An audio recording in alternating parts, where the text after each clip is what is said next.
Welcome everyone to Almost Cancelled, the TV news podcast. I am Peter, and joining me is Connor. Yep, still here. Another week. We have, well, not really renewal, but we got a show coming back. We got a premiere date. We got comedies. We got dramas to talk about. We got some casting updates. We got all sorts of things. We have yet more franchises being resurrected for new original series on streaming services. I don't know if I've seen this or not. The problem is, there are so many of these now that maybe I did see it and just completely glanced over it. Alternatively, I just didn't. It's not one of the bigger ones, so I wouldn't suspect you've seen it, or it'll be a big deal when you hear about it. But it's yet another thing for the past that's being churned into something. Everything's got to have a name. Yeah. Can I just, before we even get into the TV stuff for this particular episode, obviously, nice response to the show being back last week. People seem very happy to have the TV news back. Some people seem surprised that I'm back, and I never went anywhere. Yeah, Connor's been on the comics podcast consistently the whole time, but because and Star Trek, that's a little bit less consistent, but mostly. But I think it's fair to assume that a lot of the audience on this channel don't necessarily watch the comics podcast over on the comics channel. So that is fair, yeah. So yes, you've just been absent in some certain people's lives for the last 6 months, but so now it was nice to get the warm response. Honestly, first thing I want to talk about, I don't even have it in front of me. I want to say there's a bit of a drama going on right now. There's a lot of anxiety that I'm feeling because I keep being teased with the possibility of a new David Lynch movie, and I'm not happy with the backwards and forwards of it. And I know Lynch is feeding on this. I know Lynch. Whether he has a project that's already done and ready to go soon, or he doesn't, either way, he's enjoying the fact that we're all sitting stewing on it. He is an eldritch creature that feeds on the uncertainty. And he's denied it, but he denied Twin Peaks coming back up until the 11th hour of that being announced. Until before they were like, yeah, it's a thing. So we can't necessarily take it for granted that that's not the case. There's been reports of a mystery movie from a notable director. Multiple places started talking about David Lynch, started talking about his regular actors making appearances. Maybe the real swerve is he's not making a movie. It's actually another 6-episode season of Twin Peaks. Well, I mean, he was maybe working on that show for Netflix that was codenamed Wisteria, which may still be happening separately from this secret project. I don't think a Netflix show would be premiering at Cannes, though, is the thing. That doesn't really line up with all these stories. Yeah. I mean, I'll take whatever it is. Obviously, it's more movie related, but I'm all for the opening of this show to allow a little leeway in other topics should something interesting be going on. And the possibility of a David Lynch project, which will be the second David Lynch project since I discovered and fell in love with David Lynch work, it's kind of a big deal. They don't happen that often these days. No, because I discovered him after Inland Empire, so the first thing I got that was new David Lynch was the Twin Peaks season 3. That was the first thing I got from him that was new. We had a hell of a year that year, starting in January with the original stuff, and then just working through all of Twin Peaks most of the year. Oh, it's one of the best things we've ever done review-wise. I thoroughly recommend going to the playlist and just if you've seen the show before, watch the episode and then listen to our review after. If you haven't seen the show, even better, because at least you'll get some of the speculation with us in the reviews, because we hadn't seen the rest of it yet, so we kind of didn't know what we were spouting bollocks. Yes. So yeah, but yeah, possible David Lynch. It's not a drill. It may be a drill, but that's the sort of existential crisis that he wants us to have. Finger on the klaxon, ready. Yeah. Yes. Just in case. I think. I saw someone a screenshot, just part of the interview that he gave where he denied it, and he just he said no and then laughed, and then I was like, but if pointed out if it was subtitles, and then laughter. I was like, see, that laughter makes me think he's up to something. The thing is, it's up to something. With Lynch, the laughter could still mean either way. It could. No, that's the crazy thing about David Lynch, because he is a mad bastard who. He's the most unpredictable film director alive. I want more David Lynch, so let's do it, Davey boy. So let's get into the TV news, shall we? Let's do it. All right, so this isn't exactly a renewal per se, but I'm putting it in where the renewals would go, because it's as good as. Larry David was asked, will he do more Curb Your Enthusiasm, and he said, yes, I'm definitely doing another season. Shocking no one. normally that wouldn't be enough to say that something is definitely coming back, but this is Larry David and HBO and Curb Your Enthusiasm, and it's been very clear over the past decade and a half that whenever he decides he wants to do another season, HBO will open the doors and say, here's your money, go do it. Yep. So pretty much, I can't imagine it's that expensive a show for them, right? No, I think probably the biggest thing about it is probably just the fact that it shoots in California and, maybe some of the guest stars. But yeah, in terms of like production value, effects, and action sequences, yeah, it's just, there's nothing costing. As far as there. HBO are concerned, it's basically pocket change. Very lately, and it's got a lot of critical acclaim. People like it, so that's very good. So yeah, season 11 just finished airing in December, so it's not been too long. But I imagine it'll probably be another year or two before we see any whiff of it. But that's okay. You can take time between seasons now. He's earned the lighter schedule. Dude's old. So that's Curb Your Enthusiasm coming back for season 12 at some point. And then we got a premiere date as well for season 2 of Hacks. This is the HBO Max comedy. And I don't necessarily put every premiere date I see, because some things are just kind of obscure, but I've never heard of them, and they're not season 1, so I just, whatever. But I actually did watch the pilot of this. This was one of the pilots that won the Patreon vote just towards the end of last year. I think it was December. There was like no new pilots coming out, because December's kind of dead for new shows. So I just sort of said, hey, here's some pilots from throughout the year that got some critical acclaim, and this was one of them. This was the one that won, and it was actually a pretty decent comedy. Jean Smart's in it. She's this like stand-up comedian who's older, who's been told that we need to make room for new talent, so get off the stage, and she teams up with this young up-and-coming like comedy writer who's being kind of like blacklisted for several reasons, and it's them kind of like. The first episode was really good because it set up who both the characters were individually. They didn't really want to meet each other, but then when they did, it was like kind of this like clash of the titans of just how witty they were with everyone. Like they were really witty in a really sort of bitchy way to everyone around them, and it was funny. It was it was kind of endearing in that kind of TV comedy way. But when they got into a room together, it was like, well, now they're going to spar because they're just funny as each other, and it wasn't bad. I actually like it's a show that I'm probably going to binge at some point when I'm in the mood for just a random comedy. Yeah. So, but yeah, season 2 is going to debut on the 12th of May with 2 episodes, then be weekly after that. It'll wrap up on June 2nd. It's an 8-episode season. I was going to say, that's not very many episodes then, right? No. I suspect it may actually be 2 episodes in more than 1 week, since it's only... Yeah. That's only like 4 weeks, yeah, that must 2 a week. Must be 2 a week, yeah. Yeah. Which is quick, but I mean, you're only getting like, I mean, the length varies because it's a streaming service. I think I'm assuming they're roughly 30-ish minutes at most. I think the first one that I watched was like more like 45, but that was the first episode with all that set up, so I suspect they're probably closer to the 30 mark. But that's the thing though, Ted Lasso started that way, and then by the time you get towards the end of season 2, a lot of them were sneaking up out of the 50-minute range. Yeah. But it is really good, so it's fine. Yeah. I'm not complaining by any means. But yeah, so cool. So season 2 of Hacks is coming on the 12th of May. All right, next up, just some casting, because I know you're a big Robbie Amell fan, so I thought I'd tell you that he's going to be in The Witcher season 3. I mean, sure, why not? I like Witcher. I've watched season 2, believe it or not. Oh wow! It was fine. It was more Witcher. Yeah. So he's joining the cast along with Menger Zhang from Shang-Chi and the Legend of the Ten Rings, Hugh Skinner from Mamma Mia, Here We Go Again, what credit, and Christelle Elwyn, Half-Blood. They've all joined the cast of season 3. So this is just, if you care about the Witcher TV show, they're casting stuff now for season 3. It's all they're going ahead. The wheels are moving. I'm glad season 3 is happening. Don't get me wrong, I don't think it's the best show ever. I think it's a pretty solid, fantasy show, and as a sucker for those, I'm going to watch it.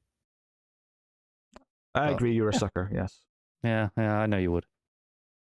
Next up. Now, there's not too much news with this. I think you mentioned it briefly last week, but I just wanted to put this into the list to talk about it, because, we've not really had a chance to talk about it properly. And that is Sam Esmail's new show that's in the works. He is doing a retelling or some new interpretation of Metropolis, the classic sci-fi movie. I don't know if that was based on something as well first. It may have been, but it wouldn't surprise me. Yeah. So the news is that it's going to shoot in Australia, and they're using one of the biggest virtual like sound stages that exists for it. Okay. Which makes sense given they're going to be in a futuristic city, and none of it will exist, so it makes sense a lot of it will be in like that type of setup. But yeah, apparently it's going to create nearly 4,000 jobs in the state of Victoria. Good for them. Yeah, so big production going to, and I'm excited because it's Sam Esmail's next project, and he's doing sci-fi. Like, and is arguably Mr. Robot veered into a little tiny bit of sci-fi here or there, tiny. It dipped its toes. I'd say it dipped its toes thematically. Sometimes we theorized it was going to get more properly sci-fi, but it was only ever thematically a little bit sci-fi. Whereas this is, full on. We're in a futuristic metropolis, and we've got the class system being tackled. We got robots, all sorts of things. I'm ecstatic to see what he's going to do with this. Yeah, and let's be honest, anything that Esmail's writing, directing the whole show of, we're gonna watch. Yes. There's no maybe or it doesn't matter what the it's not a very interesting premise. We'd watch it no matter what. And let's be honest, I'm not going to deny it. Some shows that I am inherently more interested in will get some of these smaller updates on the show because I want to just remind everyone about them. Yes, you have your biases. Yes, and this wouldn't be this show. I didn't adhere to my biases, so. Oh, just you wait till I get to talk about some Doctor Who. When you snub all the important Doctor Who news. Hey, I get a new episode this week. It's great. I haven't had one of them in a few months. Oh, is it back? It's just doing specials this year. So we had the one on New Year's Day. We got this one, which is Easter. We've got one in the fall, which is going to be, I believe, the regeneration episode, and it's going to be longer because it's for the BBC centenary. So it's like a celebration thing. Yeah. And then new Doctor, new season next year, and I think next year is the 60th anniversary, so it'll have probably something for that as well. I'm not so sure why after you said they're just doing specials this year, you thought I wanted you to elaborate in any way, shape, or form beyond that. You didn't, but the audience might have done. I have to accommodate for them. You love to remind me of that. Our audience has taste. Yes, so that's why they all love Doctor Who. Yeah, right, okay. Yes, BBC can enjoy its centennial before it meets its demise. So sadly, that is probably true right now. Next up, so Follow House of Usher, which is the Netflix 8-episode limited series based on the works of Edgar Allan Poe. And if I remember correctly, I'm just scrolling down to see if it gives me this properly. That's the Flanagan one, right? I think so, yeah. I was just trying to scroll down to double check, yeah. Mark Hamill in it. Carla Gugino, Mary McDonnell, interesting cast there, and Mark Hamill, yeah. But the news on this is that one of the cast members has been taken out. Frank Langella, I'm not sure how you pronounce his name actually. But he's a long working actor. But he's been taken out of the show because he's dealing with an investigation right now, a sexual harassment investigation. So they have decided to take him out of the show. They're continuing to shoot the show right now, but they're just working around the scenes that his character is supposed to, is in, and then they're going to recast and shoot those scenes further down the production schedule, which I'm sure the production manager and anyone involved in scheduling the shoot is all pulling their hair out right now, like rearranging everything. Yep. But yeah, it is what it is. I even heard this happened.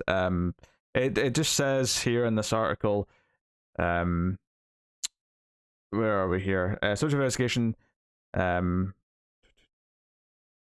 is it? Yes, okay. So the 84-year-old actor has been accused of sexual harassment, including making inappropriate comments to a female co-star on set during work. I just wanted to specify exactly what he's been accused of. Is that on set during work at this job? I don't think it's in this job. I think this is probably a previous job. But yeah, so not nice news, obviously, but I thought it was worth mentioning. Somewhat interested in that show in general, though, after Midnight Mass, although that did appeal to me a little bit more than some of his other stuff. I still haven't watched Midnight Mass, funnily enough. I really liked Hunt in a Hill House, barring the ending was a little bit lukewarm, but the rest of it was really good. The sequel show, which he wasn't as involved in, Flanagan didn't direct all of that. Did he not? I dropped out after. Like, it wasn't terrible, but after 2 episodes, I was just I'm done. I would say Midnight Mass. I think it appealed to me more as an ex-Catholic, so it has a lot of things that really like struck at me. I think the first half is significantly better than the back half, but my God, there are some amazing monologue. If you like, hey, we're gonna sit in a room and talk for 15 minutes, and we're just gonna monologue, and with some lovely direction while they do that, then that is the show for you. Yeah, I like how ex-Catholic sounds a lot like ex-con. It does, yeah. It was terrifying because I've not been to church in about a decade. And I thought, oh no, I've just forgotten, church things, because it's not something that's in my mind. That show comes, there's a lot of like church services and stuff, and the priest will be saying the things, and all the responses just like they're there. They're just deeply ingrained in a way that's kind of terrifying. That I didn't realize they were there just as this like triggered response when they say it. I was just like, yeah, it just snaps, comes out. Yeah, I don't know any of that. Although I was in a church a couple years ago for a funeral, but I mean, probably. I mean, it was a Catholic church. A Catholic church. Yeah, because the person was Catholic. So yeah, fair enough. Yeah, a lot of the little things they did were weirding me out. I didn't like people were kneeling. But there's a down lot of weird little things, in Catholicism that, growing up, obviously, I didn't realize were weird. It wasn't until later that I'm like, it felt like I was sitting in the middle of a cult and just been like, I hope they don't notice that I'm not part of their cult. Yep, it's strange, but like I said, it turns out I don't think I could actually go to an actual service now because they and have that same response because they changed the translation they use. So there's like some of the thing, like some of the wording of things is different. Oh, you mean I look like an idiot where you say the wrong? You say the old version. Yeah, exactly. So but it's because it's so ritualized. They say specific phrases and there are specific responses. But because they don't say those phrases anymore, my brain wouldn't immediately start pulling out the responses like it does when I'm watching the show, because the show makes a point of going, I prefer the old version, so I'm just going to do that. I think very specifically to hit at lapsed Catholics. So the priest says something like, whoop, and then the crowd goes, there it is. Yeah, it's exactly like that. Okay. It's scary, yeah. You hear it and you just respond.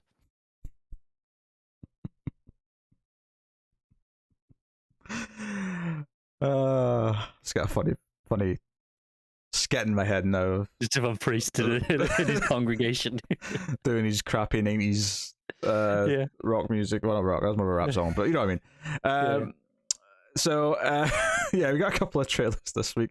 Cara didn't want to watch the first one because it's Stranger Things season 4. That's fair enough. I won't get too specific on it, but it's worth mentioning that it's there. Of course, we already knew it was coming back in May. Second half is in July. I will say from this trailer, it does look kind of interesting. One, again, they've all aged a bit, so they're all, they're in high school now, so they feel a bit older, which feels quite nice because it's natural and fits the ages. I'm sure they're all a little bit older than they actually are, but that's always been true, so the time difference still works. Still feels like a bit of a time, like, they went, okay, no, we do need to do a bit of a jump here. Oh, for sure.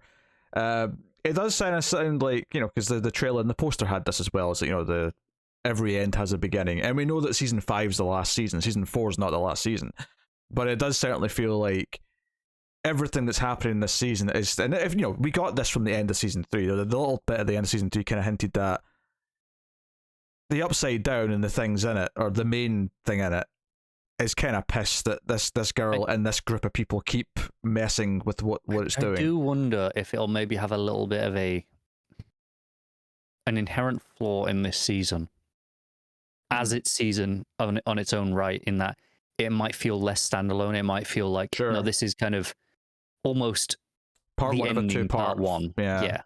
And that would probably be fine in the long run, but I do wonder if it might make this season, as you're watching it, feel a little underwhelming perhaps by the end. And that could be completely wrong, but yeah, we'll see. Maybe.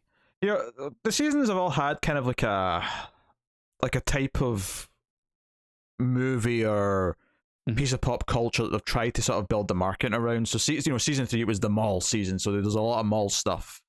Yeah. And in the build up season 3, I think what surprised me about this, obviously there's some stuff we see Hopper in Russia, which is not spoiler. That's something that's been revealed already before, and that little scene they put out a long time ago now. Yeah. But there's stuff with them, and the kids are split up because it looks like, much like season 3 implied, you've got Will and 11, they've moved off somewhere else, so they're in high school together, and then the rest of the kids are back in the town in high school together. Well, not the older ones; they've already graduated, but that setup is there. But I think so there's some other things going on, but the main thing it seemed to be focusing on to sort of give you like a bit of flavor of like, okay, this is and it probably won't be as frequently used as the mall was, but there is like an old house that looks kind of like a haunted house, and I don't think it's actually haunted, but that's kind of the vibe they're going for. Like there's something creepy, like I assume one of the monsters from the Upside Down or something's in the house, but there's a lot of them getting in with the torches and like looking around, and like there's a lot of shots of the house with lightning behind it or what was it, so it's definitely going for that. So if there's one thing I was going to tell you from the trailer to give you a bit of flavor, it'd be like, oh, it looks like they're going to try and do some like teen horror stuff with like a creepy house. So that's fun. Like I said, I'm looking forward to it. Although probably I'll probably enjoy it more once I'm watching it than I am actually looking forward to it. It's been a long time, so kind of excitement has faded a little bit. It has been a long time. I actually think I'm going to rewatch the first 3 seasons because there's not that many episodes that I think I've got time to just sort of casually. You probably do, because I mean, like just for context, that teaser that we just mentioned of Hopper in Russia, that was released pre-pandemic. Because I remember talking about that with colleagues at my old job. And to be fair, like it's understandable the pandemic maybe pushed things considerably. Yeah. But it's been a long time since the last episode, so there's not that inherent excitement of I need more right now. It'll be, but once it's there, I'm sure I'll enjoy it. To its credit, I don't think I need to rewatch it. I feel like I remember everything that's important, but I just kind of want to because I really like the show. I definitely remember everything that's important from season 3. There's probably some moments from the earlier stuff that I remember less well because I've not rewatched it at all. Yeah, and especially as we get towards the end of the show, it'll probably start calling back to some of those moments a bit more. And I think this huge gap, because unless something goes wrong, I suspect that the gap between season 4 and 5 will not be as big as this one was for obvious reasons. Probably be the usual 15 to 18 months that a lot of these Netflix shows have. Yeah, the previous Stranger Things gaps included. Yeah. So. But yeah, no, I'm looking forward to it coming back. It should be a fun time. So that's cool. And then the other trailer we got was for a Hulu show called Candy. Now, I think I remember talking about this back when it was being developed early. About this, based on a true story. It's this housewife who ends up murdering some people after she has an affair. Jessica Biel's starring in this as Candy Montgomery. Like I said, the show's called Candy, so named after her, obviously. And I guess what I would point out from this trailer is it's definitely going for kind of a quirky, offbeat kind of vibe. It is playing a lot with its time period. It's set in the early 80s, I think. I think it's got a quirky lead character in Candy, but a lot of the way the trailer was cut felt fairly generic.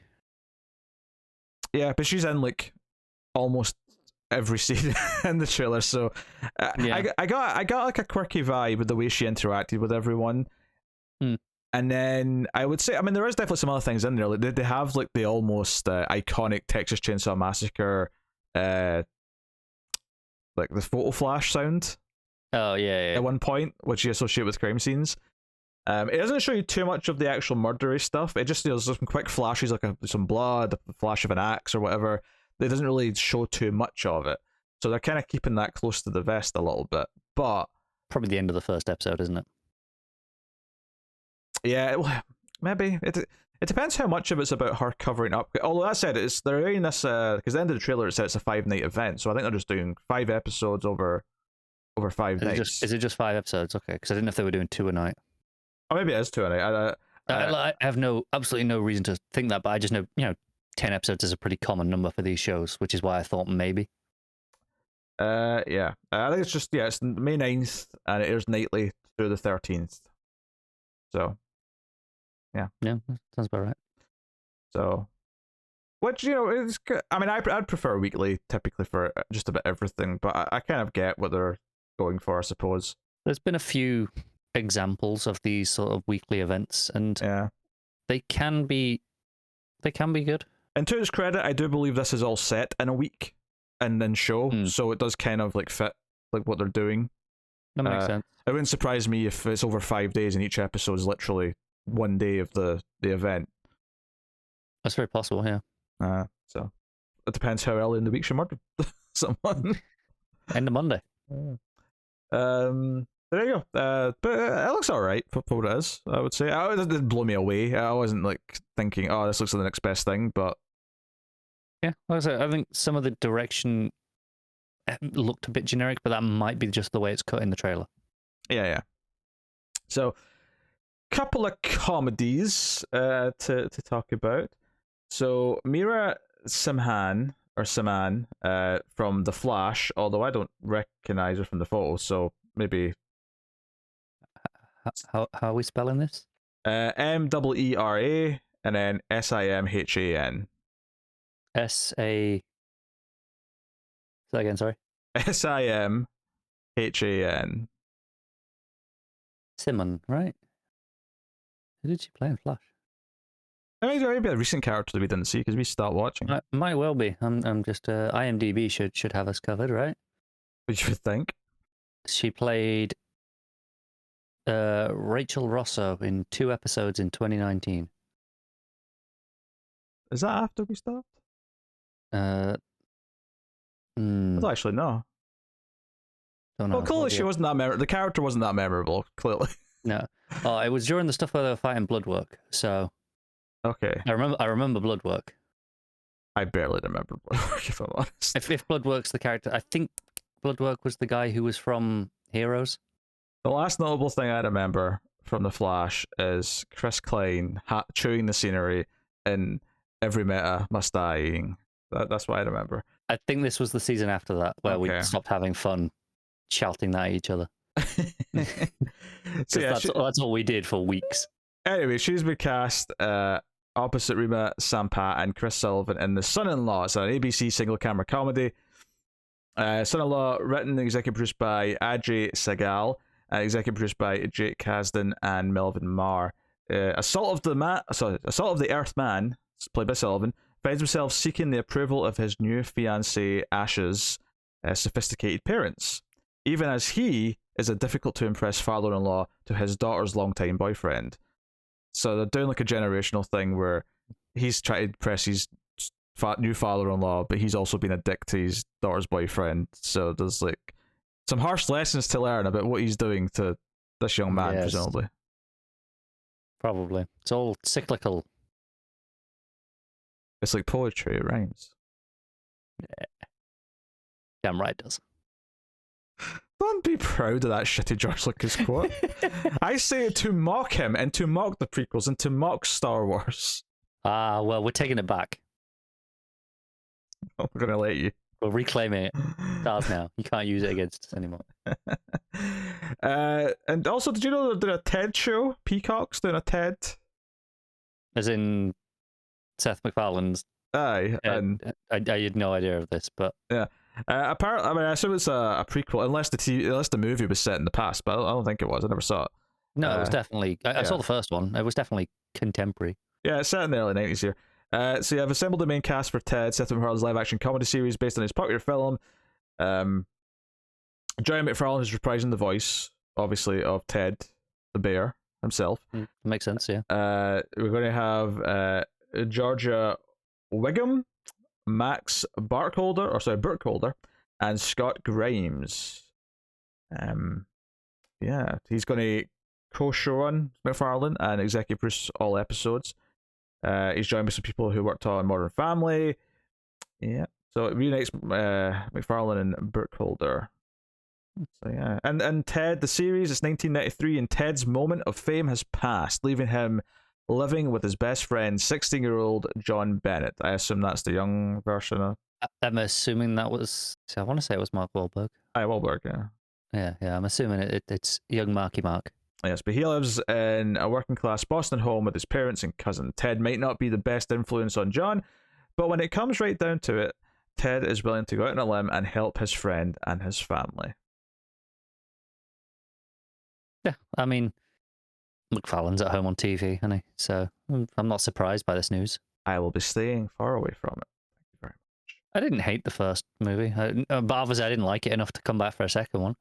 I never saw it, but like I've seen some other McFarlane work, and I didn't want to see it anymore. I really like American Dad. I will stick up for American Dad, and I think he is a phenomenal voice actor.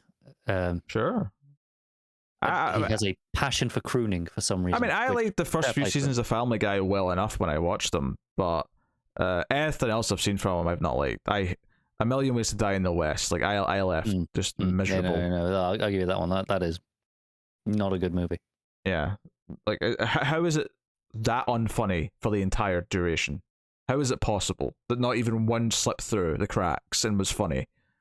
Yeah, I have no answer for you. Painful. All right, dramas then. Well, not a lot of comedies this week, but we got some dramas to talk about. HBO Max has ordered Dead Boy Detectives based on the DC Comics characters by Neil Gaiman. Oh, cool. Yeah. Got a pilot order already, but this is the full series order.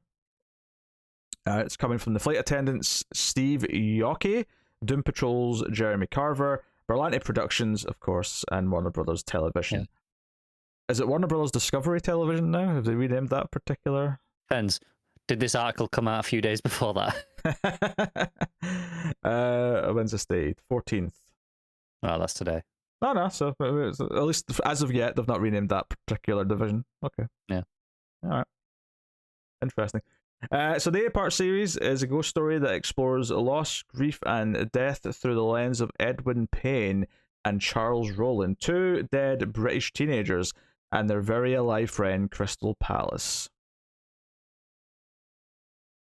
Crystal Palace. It's a place as well, which is I know it's an area, yeah. Which is why it was throwing me. I'm like, if your last name was Palace and you had a daughter, would you really go? I'm going to do Crystal. For the lols. Maybe thematically there's a reason for it, and it works. I'm sure there is. I've seen them appear in something or other that I've read, but I've not read like the main stuff. Yeah. So yeah. I've never really heard of this, and I'm not particularly familiar with a lot of Gaiman's work, really. So you should be. It's all great. Aye. A lot of the concepts definitely appeal more to you than me, though. I mean, that's probably fair. He does lean a little bit more towards the fantasy side of things. Like, I never watched, was it Good Omens on Amazon? But like, I just never felt it. I never felt the concept. I haven't watched that either. But also, to be fair, that was co-written by Gaiman and Terry Brooks. So, or Terry Brooks? Pratchett? I'm completely blank on which one it was now. O'Quinn. I think it was Pratchett. Farrell. You're not helping. Either way, I've run out of Terry's. Chocolate orange. It's always one more Terry. Zaz, we're done with that. Yeah, I'm down for this. And HBO Max is ordering a lot of DC properties. Overall, which isn't surprising because they can, right? I'm assuming that why wouldn't you? But it's nice to see anyway. Yeah, they're dipping into the well, and they're going deep because we already had that the Aqualad graphic novel last time, and now we got this. So it's not like they're just going for the obvious big picks either. It's good because don't get me wrong. There will be Batman. We know there's Batman related stuff. We know there's Batgirl stuff, which is all that's great. So why not have both? I wasn't complaining necessarily. Yeah. I don't know if the stuff they've picked so far is inherently screamed at me, but that's okay. I'm sure they will eventually. I mean, they're working on a Green Lantern show, right? That sounded like up your alley. Aye, if it's good, but like superhero TV shows for everything. Yeah, but superhero TV shows I've got more losses now for me than they do hits. That's fair, but I remember it being described as the alien police stuff. Sure, but I just I have some franchise superhero fatigue in general. So by and large, they have to win me over before I'll get excited. That's fair. So, all right, next up, Hulu has ordered 8 episodes of a limited series about Sammy Davis Jr. from Lee Daniels and 20th Television. It is based on the Will Haygood book In Black and White: The Life of Sammy Davis Jr. So, yeah, Sammy Davis Jr. rose from childhood stardom on the vaudeville stage to become one of the most famous African-American entertainers of the 1950s and 60s, and the only black member of Frank Sinatra's Rat Pack. At the same time, he spent most of his career surrounded by controversy and ridicule over his affairs with white film stars, his 1960 marriage to Swedish actress Mae Britt, his conversion to Judaism, his closeness to the Kennedys and later Richard Nixon, and his problems with alcohol and drugs.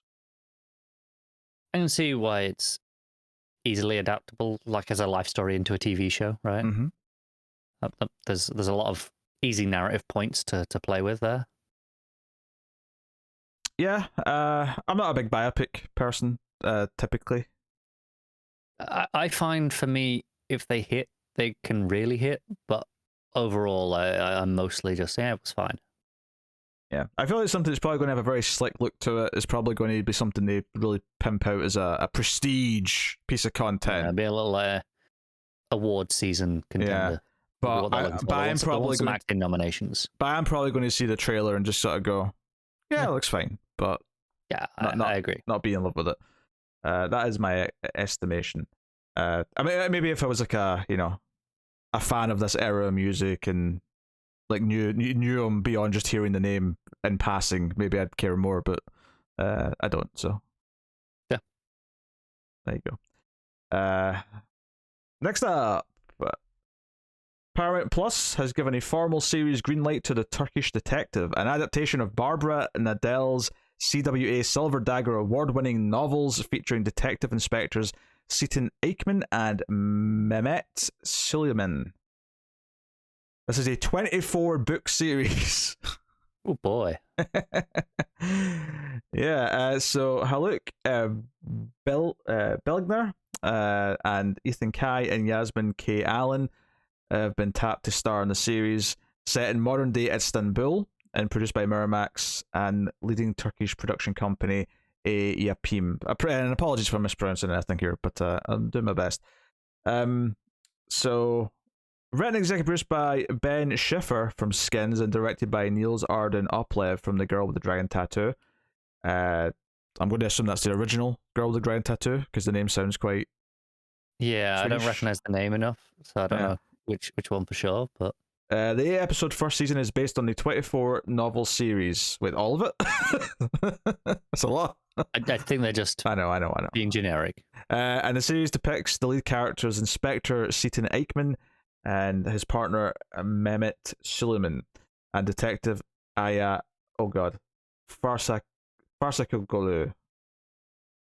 There's a lot. Do you know what? Sometimes you just have too many syllables. Yeah, you do struggle with syllables. Too many syllables. Anyway, so going through the ups and downs as they solve crimes. Each crime story is heavily rooted in the varied culture and history of Istanbul and set against the frenzied world of modern-day Turkey. So it's a crime show. The selling point being is that it's based on a long series and it's set in a perhaps more unique location based on compared to all the other crime shows that are mostly either in the US or somewhere in Scandinavia because they make a lot of crime shows as well. They do, and most of them are very well regarded.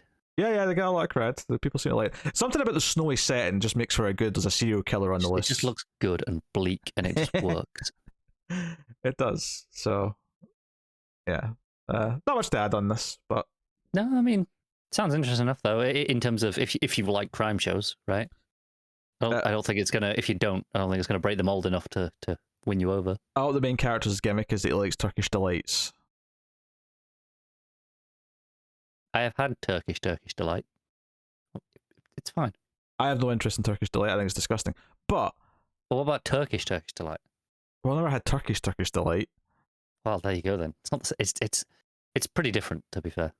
Okay, I'll take your word for it. All right. So Peacock's got a few things on the slate this week. Ruffling some feathers. Yeah. First up here, Casper. Oh, I did see this. I did, yes. Live action TV show based on Casper. It's a brand new version, brand new incarnation. It's a coming of age horror adventure series. It's reminiscent, they're saying here, of Riverdale's darker interpretation of the Archie comics.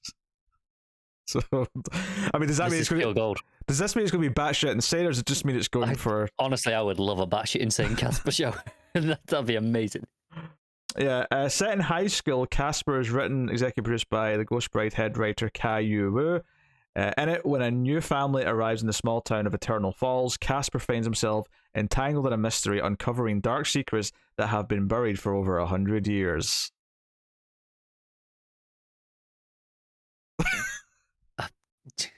I'm in. Sounds terrible. I'm in. I'm gonna hate watch the hell out of it. Do you want to know the only reason I heard this? Because like this would have passed under my radar if not for one person on my Twitter feed retweeting it and making a joke, going live action seems a bit cruel. Very funny. Yes, that is the only reason I am aware that this exists this week. I mean, were you fond of the original Casper movie? Did you grow up? I did. I remember watching. Yeah, I remember watching it. I enjoyed it. Yeah, I like the first Casper movie. I don't know what alongside stuff like Scooby Doo at the time. Not necessarily the movie, but just in general. Sure. Although let's be fair, I definitely watched that first movie a lot too. I actually did see the sequel because I think there was two like made for either video or TV sequels, and I definitely saw this whatever the first sequel was. I'm pretty sure I did as well. Which was much cheaper, and it was like a kid and like I've got a visual in my head of it. It wasn't because there was one that was a little girl and it was like something like Casper and Wendy. I didn't see that one. I was the other one. Whatever the other one before that was called. But yeah, I mean, I have memories of enjoying Casper, but I was a child, and that in no way means it was good. It was probably not. I mean, I think maybe it holds up. I don't know. I think I watched it in my early 20s and found it to be, like a bit dated, but definitely hit the nostalgia beats. Like family-friendly movie. Yeah. I mean, it helps you got Bill Pullman, Christina Ricci. One of the uncles is Brad Garrett from Everybody Loves Raymond, and he's got a really distinct sort of gravelly voice, so he's quite good. The villains are kind of fun. So yeah, this is all right. I couldn't really tell you much about it because it's been a long time since I saw it, but yeah, I mean, I like Casper, so sure. And let's Riverdale the shit out of this. And I remember the score being not bad as well, actually. But yeah. So I don't know. I mean, I don't really want more Casper. I don't need more Casper. But what about Riverdaleized Casper? You say that as if I have been keeping up with Riverdale and would care about more. I just love keeping up with Riverdale via headlines every so often. Being just like, what is this? Someone's got superpowers or something. I don't know. Multiverse shenanigans. Let's move on, shall we? Peacock's developing Pure, a 1-hour drama based on Alan Solkin's Vanity Fair article, The Runaway Vegan. So, yes, written by Heather Rayner. Actually, that's probably Regnier. Yeah, okay. I just, I saw the letters and just made an assumption about the order. But she worked on Veronica Mars. Pure will chronicle the rise and fall of the relationship between Sarma Melangelis and Anthony Strangis, two people who fulfilled each other's desires to live in a world that existed outside of reality, which ultimately destroyed them. A tragic, twisted love story doomed from the start. The title of the series likely comes from Pure Food and Wine, Melangelis' upscale New York City raw food restaurant, presumably vegan, hence why they said Runaway Vegan, which made her famous. But falling under the influence of Strangis, who promised her everything from financial prosperity to immortality for her and her dog if she obeyed him, Melangelis siphoned $2 million. Let's get the Runaway Vegan, so we're getting to the Runaway part. Melangelis siphoned $2 million of her business, and the two went on the run when they were arrested at a motel when Strangis used his real name to order a pizza. I bet the twist is it was a pepperoni pizza. I mean, the cheese is already... It could be vegan cheese. It could be vegan cheese. Well, they could have done no cheese. But you could also just have, whatever the vegan substitute for pepperoni is. I mean, you could, but... I'm sure it exists. It's like the most common pizza in the world. I'm sure there's a vegan version of pepperoni pizza. Yeah, but that's the twist. He ordered a real pepperoni pizza. And he's evil all along. This is how she discovers he's evil. You tried to feed me a pepperoni pizza. I mean, was she ever even claiming to be vegan, though? Didn't mention that. I don't know. I'm just making assumptions because vegans. Yeah, I don't know what to make of that. Honestly. No, sounds a bit wild, but sure. Yeah. I could see it having a similar, because I watched the first episode of Inventing Anna. I could see it having a very similar sort of vibe to that, which is, oh, this crazy real person who did all these weird things. I could see it having kind of the same energy as that if they want to go that route. But next up, Peacock. More based on true story things. In fact, this is literally called Based on a True Story. Better be worth it. If you're using that name, you better have a damn good thing to back it up. It is a comedic thriller from The Boys executive producer Craig Rosenberg and Ozark's Jason Bateman. Inspired by a bizarre true event, the series is about a realtor, a plumber, and a former tennis star whose lives unexpectedly collide, exposing America's obsession with true crime, murder, and the slow close toilet seat.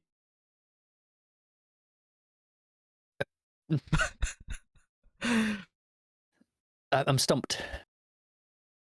You're more intrigued than the last one, though, admit it. I am. I think, up until the end, I was like, okay. And now I don't have a reaction. You lost me.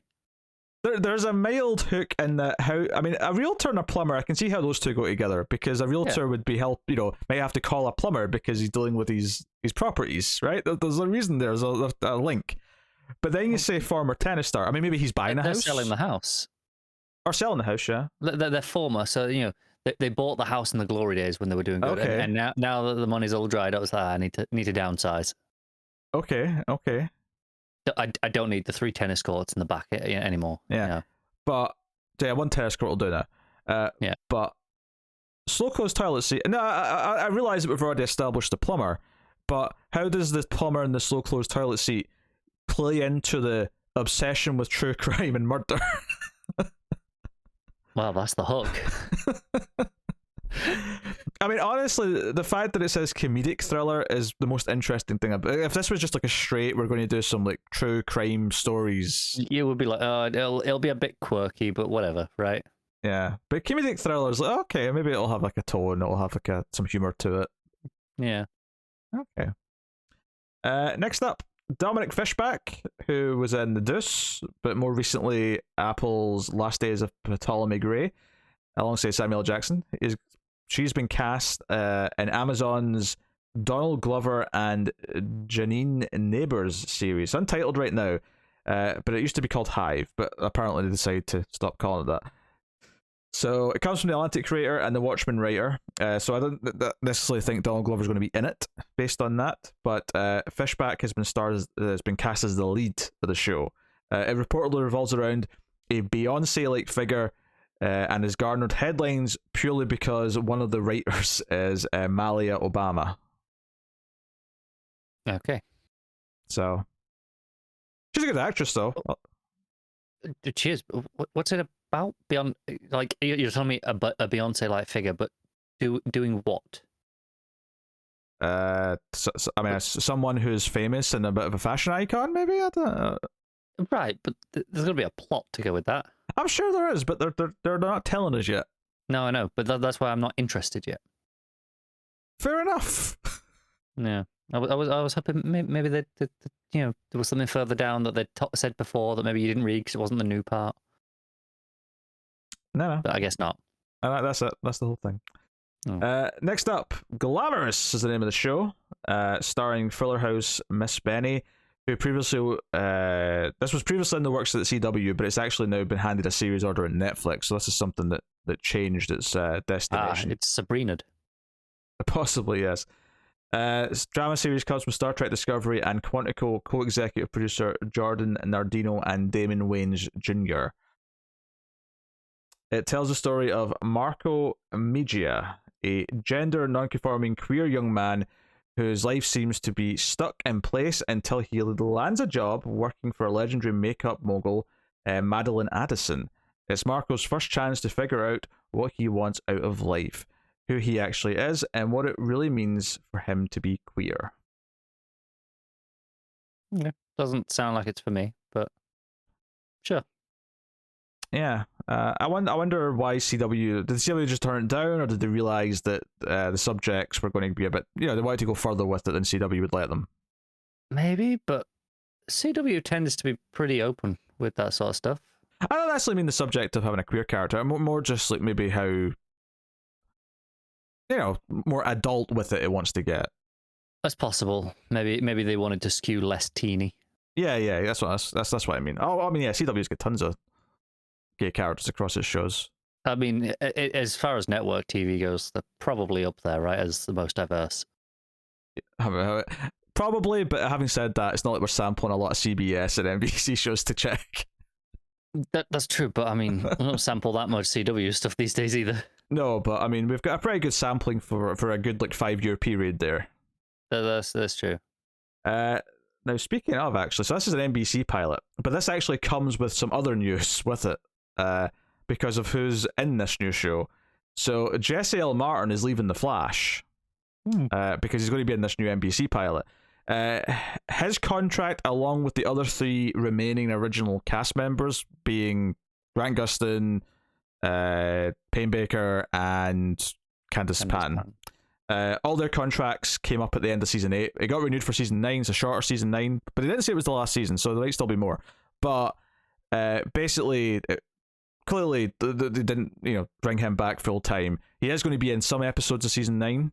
Whether that means he's going to be sporadically coming back here or there, or if they're going to write him out somewhere in season 9, who knows. But he's not going to be a regular anymore, and he has been cast in a new NBC show. So yeah, fair enough. And he's also producing the pilot, which is neat. It's called The Irrational, and it's going to shoot in May, early June, in Vancouver, where The Flash also films, making it easy for him to run back and forth, presumably, for a bit while he's doing both. Yep. So written by Akira Mitman, The Irrational is based on the best-selling author Dan Ariely's predictably irrational book. The show centers on Alec Baker, a world-renowned professor of behavioral psychology with a unique insight into human nature, who lends his expertise to an array of high-stakes cases involving governments, corporations, and law enforcement. However, he meets his match in a female domestic terror suspect who turns his world upside down. This is classic NBC pilot. I know, it so is. This is basically, it's a cop show, but one of them is, in this case, whatever he was there. I've forgotten already. It was generic. Behavioral psychologist. Yeah. Honestly, I almost think there should be a new drinking rule for when they bring in someone who's not a cop or not an FBI agent to basically act as one because of their expertise. Also, this has strong vibes of We're Missing Hannibal. And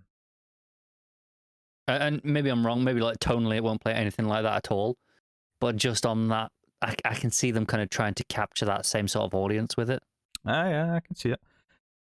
Sticking with NBC, Samantha Mathis, who you might know from the hit film Super Mario Brothers, and Norm Lewis are set to star as series regulars opposite Matt Passmore and Floriana Lima in Blank Slate, a NBC drama pilot. So yeah, it comes from Dean Georgeris, John Fox and Davis Entertainment.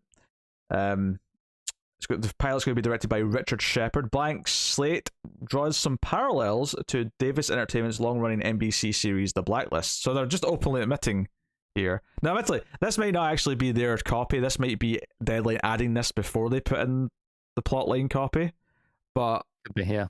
But either way, they're already saying, hey, it's basically filling this slot. Yeah.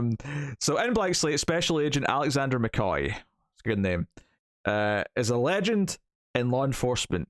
The agent we all hope is out there. The agent we'd all like to be. The only issue is he doesn't actually exist. He's a ghost, a phantom. So what happens when a man claiming to be Alexander McCoy walks through the door with all of his skills and knowledge, but with an agenda nobody will see coming?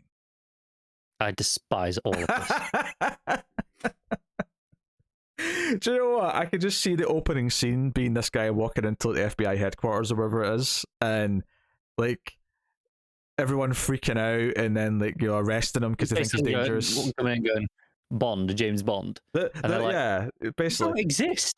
The first episode is going to be just him sitting in a chair being interviewed as it cuts back to things as he's talking. I'm willing to bet you.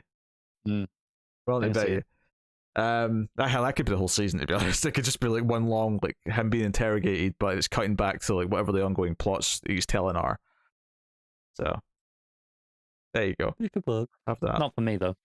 Oh no, not at all. Still with NBC, a lot of NBC pilots this week. Ben Rappaport and Alexandra Chando have been cast as the leads in NBC's untitled drama pilot based on the award-winning Dutch series Adam and Eva, which I think I remember talking about actually. I do remember this one, yeah. The pilot is written by the Village creator Mike Daniels and will be directed by Stephanie Lang. It's described as a funny and heartfelt drama chronicles the epic love lives of two complete strangers, Adam and Eva. Whose multiple run-ins begin to defy coincidence, leading both to believe in fate. The show breaks the mold by pairing serialized stand-up and sheer romantic comedy with wildly diverse and often unexpected human stories of anyone who finds themselves 6 degrees from Adam and Eva. I don't know why they wouldn't just keep that title.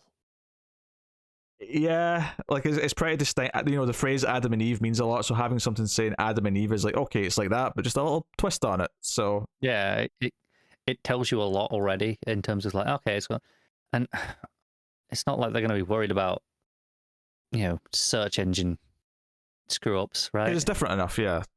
Yeah. What's the bet? It's going to end up being called like I don't know, like I don't know where it's going to be set necessarily, but like they'll be like Central Park of Eden or so, you know, they'll go like really generic with it. They'll go with that 6 degrees of Adam and Eva. Yeah. It'll just be 6 degrees.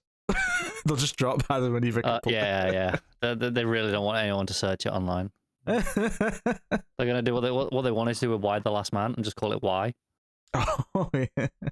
Remember that for about 2 months. Well, that'd be really controversial if they just called it Adam, and everyone's like, "Wait, why is Eva getting dropped from the title? She's not equally important." Controversial. Yeah, yeah, that's weird. I am disappointed that nothing's been to drink yet. Honestly, out of all these pilots, they're just not hitting them this time. No. We started strong with CBS last time, hitting me immediately. We're at the last story of the week, and it is CBS. Is it CBS? No, okay. No, I am cheating a little bit with this because it's not a TV show announcement, but I had to have some CBS at the end to. You want an excuse to make me drink? Well, I don't know if it's going to. I don't necessarily think it will because technically these are movies, not TV shows, but they're TV movies. CBS have announced 3 Christmas original movies that are going to put out. I hate them all. I hate this already. I hate everything about it. CBS Christmas TV movies. Oh, get out of here. Sheryl Crow will executive produce and write the title song for When Christmas Was Young, the tune-themed flick from screenwriter. Oh, it doesn't actually say from, it says fro. Deadline, come on. Spell check your articles there, proofread. Screenwriter and best-selling novelist Robert Tate Miller, who's worked on Hope at Christmas and Forever Christmas. Planned for the 2022 holidays. Here's the logline. The story follows a headstrong music manager in desperate need of a hit song for his last remaining client, I've seen this movie. Who finds himself falling for a gifted singer-songwriter with abandoned dreams of making it big as he attempts to secure the rights to a Christmas song she wrote years ago. What? Isn't this basically about a boy? I'm sure it's about a boy. That was like 20 years ago, no one cares. Good movie. I'm pretty sure this is about a boy. No, it's about a Christmas song. Oh, fuck off. I hate this news story. You thought this in just to spite me, didn't you? Oh, the second movie. There's more. Amanda Klutz, who worked on The Talk, will headline and executive produce Fit for Christmas from writer and executive producer Anna White. White Christmas? What this is, they saw Netflix getting in on all the Christmas prints, whatever those ones were called. The Lifetime movies, basically. Yeah. But Netflix got in on it, and now they're like, oh, we should do it. Yeah, Anna White, who worked on Christmas Wonderland. I love how all these names have worked on really generic sounding Christmas movies before. Of course they have. It's all they know how to do. It's the same movie recycled. It follows Audrey, an enthusiastic Christmas-obsessed fitness instructor at a beloved financially beleaguered community center. This is a lot of words for a really simple sentence. In a quaint Mistletoe, Montana. She works in a town called Mistletoe, Montana. Oh, it's magical. No wonder she's Christmas obsessed. It's magical, Connor. Who begins a holiday romance with a charming, mysterious businessman, complicating his plans to turn the center into a more financially profitable resort property. Resort is what I meant to say there. You know what this is? This is Christmas with a capital C. This is the atheist comes to town and tries to ruin Christmas. This is a Smallville plot. This is when Lex tries to buy the coffee shop and turn it, or the cinema, whatever it was, the theater. Cinnabon. Is it not? No, that's a real thing. That's a real thing. No, I think he tries to buy the theater that Lana's parents were at, and turns it into a coffee shop and goes all corporate with it. And Lana has to beg him not to. That's what this movie is. It's that Smallville plot from way too long ago. That was terrible. Not that I should remember it, but it's bugging me. I can't remember the name of the coffee shop that she worked at. I'm sure it was a pun because, you know, cinema and Cinnabon. Damn it. Doesn't matter. That's going to annoy me for the rest of the night. That's fine. Do you know what the problem is? All I can think of is goddamn jitters. Yes, that's in Central City. Yeah. Well, there was also one in one of the other cities that was the same set, and they just said it was a different city. Yes, well, that's a big change. Yes. Fine. Yeah. Oh, yeah. Despite the fact that every McDonald's you've ever walked into has been a slightly different shape and layout. Absolutely identical, every single one of them. Yeah. Every Starbucks, exact same size and layout. Everyone. I have never been in one that doesn't conform to the Starbucks specifications. Never forget the fact that some Starbucks have drive-thrus and some don't. No. Well, there's two models, obviously. There's the drive-thru model and there's the in-store model. And, you know. Full of shit. All right, there's one more Christmas movie to tell you about, though. Don't think you're getting out of this. And Mark Amato, who's got dozens of holiday films under his belt, including last year's CBS original, A Christmas Proposal. He's going to write Must Love Christmas, a romance novelist who gets snowed under in a bucolic town. What does bucolic mean? Bucolic? Bucolic. Bucolic. What does that mean? Relating to the pleasant aspects of the countryside and country life. I've learned a new word today. It's a fancy way of saying rural. Yes, that's what it is. Yes. But anyway, so yes, gets snowed in and falls again for a childhood crush. I hate all of these. Also, I had to look up the Smallville one. Okay, go on. Apparently, it had two different names over its lifetime. Of course, the one that you're most familiar with, I assume, is the Talon. Okay, it's not a pun in cinema. It's not. And at some point, it's called the Beanery. Is this because they renamed it after like Lex bought it or something? Or was it just because they forgot the name and renamed it? I don't know. Oh no, I think it was the Beanery first, and then they renamed it as the Talon. Because why not? But yes, we have solved the Smallville mystery. Because that is what we are here to do, I think. You know, the CBS story's not exciting enough when we're choosing to try and remember Smallville things. Well, that's because it was a Smallville plot. So we had About a Boy, we had Smallville, and then we had just Rom-Com 101. Aye, sure. Yeah, I couldn't think of a specific one. Well, there you go. That's the TV news for the week. The TV news and CBS's terrible Christmas movies. Because I saw that like late in my searching, and I thought, you know, I'll go CBS shit. I'll throw it on as a maybe for the end, and then I didn't find it. I was like, yeah, let's stay in. I hate you sometimes. Actually, I hate you all the times. Oh dear. So yeah, things to point out that I suppose before we wrap up, Better Call Saul is back in the coming week. So look out for a review which will feature both of us. We were just going to review the first two episodes as one video because it is, you know, they're putting out the first two on night one, so we'll just treat it as one big episode effectively for the review. and we'll get to that as soon as we can. It may not necessarily be as quick as it used to be, but it will be a review with both of us, so it'll just come whenever it comes in the week.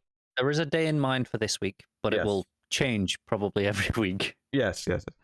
And we'd rather keep it both of us rather than worrying about getting it out super quick. So I'm willing to let a lot of new shows slide, but we'll watch this all. I'm being there for that. Also, I'm telling you right now, when that Esmail show starts up, I'm gonna be there if I choose to wait for you. You will wait. You will watch it twice.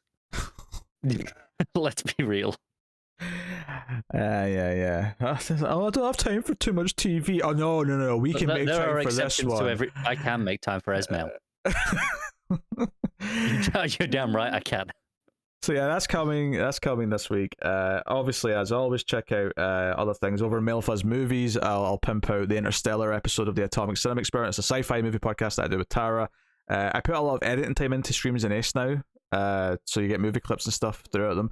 So I'm going to take the effort to promote each of the new ones as they come out. We had a really good discussion about Interstellar and the themes of the film and how we felt when it first came out, watching it again now. So if that sounds interesting, go over to Fuzz Movies and check it out. Yeah, and we did some Star Trek, in which I dropped some hot takes. Yes. Inner Light came out this week. Star Trek Next Generation. There was hot takes, potentially. There was hot takes. But go check out the ongoing Star Trek, Babylon 5, all that stuff.